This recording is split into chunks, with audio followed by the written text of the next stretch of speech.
రోజు ఒక పిల్లాడు అమ్మ దగ్గరకు హెడ్ మాస్టర్ ఇచ్చిన సీల్ చేసిన లెటర్ తీసుకొచ్చాడు, అమ్మకిచ్చాడు. అమ్మ ఆ ఉత్తరం చదివింది.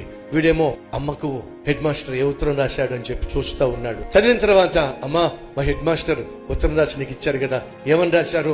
ఏం లేదురా, నువ్వు చాలా తెలివైన వాడువట, నీకున్న తెలివికి నీకున్న జ్ఞానానికి అమ్మ మీ పిల్లాడికి మేము చదువు చెప్పలేం, వాడుకున్న జ్ఞానం చాలా గొప్పది, ఇంటి దగ్గర నువ్వే పెట్టుకుని నువ్వే నీ బిడ్డను చదివించి గొప్పోడిని చెయ్యమ్మా అని చెప్పి నాకు సలహా ఇచ్చారా.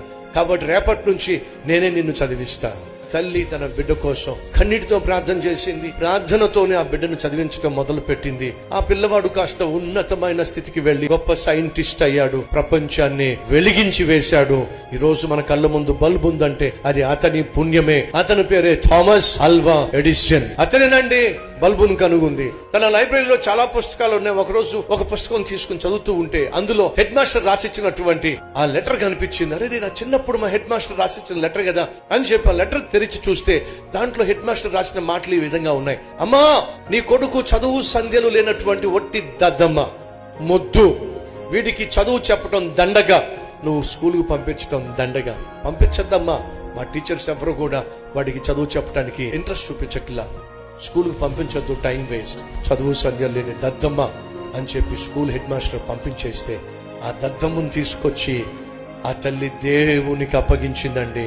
దేవుడు ఆ తల్లి యొక్క ప్రార్థన ఆలకించి మహాజ్ఞానాన్ని ఆ బిడ్డకిచ్చి ప్రపంచాన్ని వెలిగించేటటువంటి ఒక గొప్ప సైంటిస్ట్ చేశాడు. పిల్లల్ని ఎంతసేపు నువ్వు నిందిస్తూ అవమానిస్తూ, నువ్వు చదువులేని వాడివి, దద్దమ్మవి, నీ బతికించే, నువ్వు చదవలేవు, నువ్వు పాస్ అవ్వలేవు అని శాపనార్థాలు పెడుతూ ఉన్నట్లయితే వినో, నీకు తెలియకుండానే నీ మాటల్లో శక్తి ఉంది.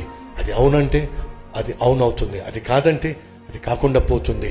అమ్మా నాన్న, బిడ్డల్ని శపించు మాకు. వాడు చదువులో వెనకబడినా, ఒకవేళ నువ్వు ఆశించినటువంటి ప్రతిఫలం వాళ్ళు కనపరచలేకపోయినా వారిని పొద్దస్తమాను నిందించే ప్రయత్నం చేయొద్దు. వారి కోసం ప్రభు దగ్గరికి వెళ్ళు, కన్నీటితో ప్రార్థన చేయి.